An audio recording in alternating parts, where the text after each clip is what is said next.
Over to you. All right, Barrister, thank you so much. Really, enough is enough. But how much is enough when the ongoing war in Ambazonia has led to a surge in demand for funeral services? If from the beginning of this news bulletin tonight, we can count how many from the first report: loss of life, loss of life, loss of life, loss of lives, with a notable increase in standby coffins, reefs, and ambulance vans. This growth in the industry is this deep reminder of the human cost of the war. Funeral service providers in Bamenda has so far reported a significant rise in requests for their services, often on short notice. So, that particular industry, the growth is driven by the need for dignified burials and mourning services for those affected by the conflict, which is on a regular. The increase in demand for funeral services raises questions about the impact of the war in Ambazonia on civilians and the need for a peaceful resolution. The situation shows the importance of addressing the root causes of the crisis and working towards a sustainable solution. At the Meter Quarter neighborhood, high-profile vehicles played their funeral van service. Despite the high cost of their hiring such a van, all families are obliged to hire this service, not to soil their so-called family names. REITs and the rest of them are also on the increase. Barrister Ambasia. So it seems while we are here saying, let's have a peaceful resolution, let's have an agreement, people are dying because, the colonial government seems not to care. We just our last report is just about two sisters dying. It means there's going to be a barrier. It means that they'll hire burial cars.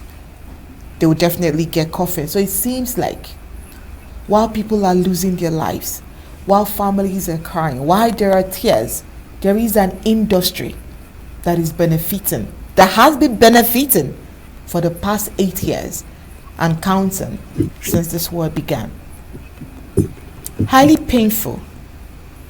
But shouldn't this send a message to the colonial forces to at least find a way to have this dialogue?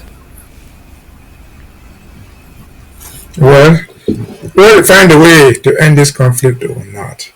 I think we've had the opportunity to address this issue. This is part of what they call the war economy. People will benefit from war.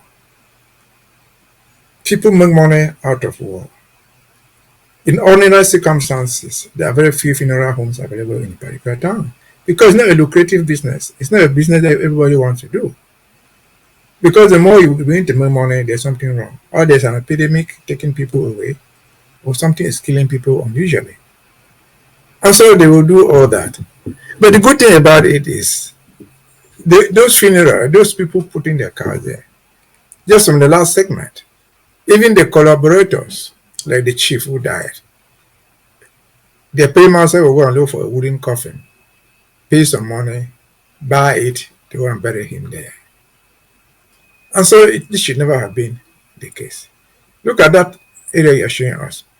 Those vehicles are parked there ready to carry dead people to provide funeral services. But look at the nature of the street where they are parked.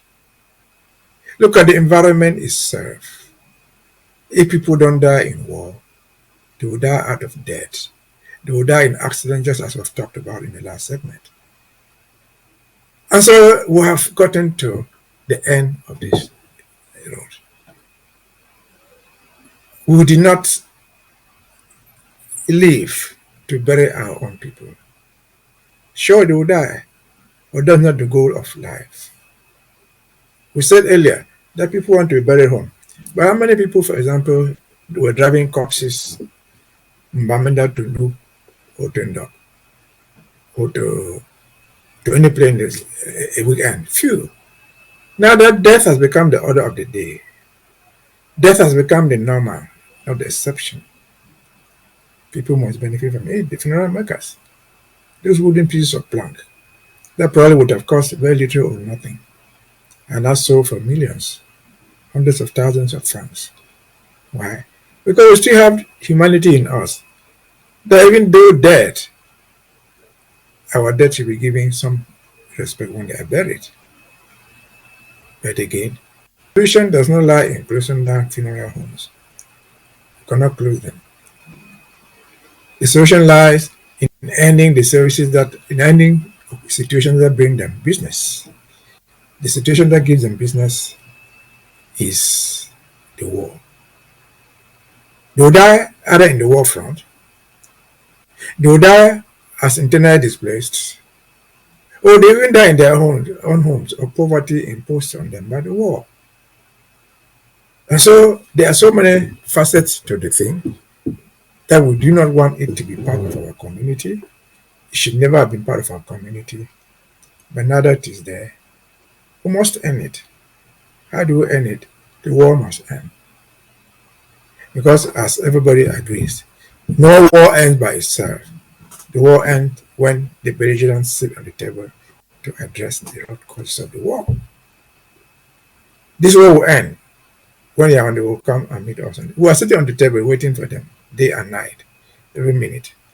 The day they learn to swallow their egos and come to sit down to address the difficult issues, what are you fighting for? The war will end. They too will stop buying coffins to transport their fallen brothers and sisters who fall on the war front, just as our own blood too might end, if not completely reduced. And so, war brings death. Death must be buried. If you go behind the screen, you find that a good number of those people who own those funeral homes are connected to the government. It's not enough to buy a plank, a piece of plank. You buy vehicles, you buy those things cost money. To run the funeral home, you need a capital, a good capital. And some of that those people are suspect are part of the junta in Yaoundé who are making money out of war. What we call all the time the war economy. It has to stop, but will only stop when the war ends. And the war will only end when the people come to the table, address the real causes of the problem, and find acceptable solutions to both sides. Over to you. All right, Barrister Mbase here. At this juncture, I am overwhelmed and filled with so much emotions. The reports that made up tonight's bulletin has all been draining, emotionally draining, and I think that it could be the same thing for you. And I think that we could just, leave the reports from the home front and continue tomorrow. So I would allow you to go, get some fresh air and, refresh your beats. I mean, from the first report, we've been talking about death up until now. And so I'll allow you to go take some fresh air, and we'll need you tomorrow the same time. Thank you so much for being part of Undaunted tonight. Thank you for having me once more.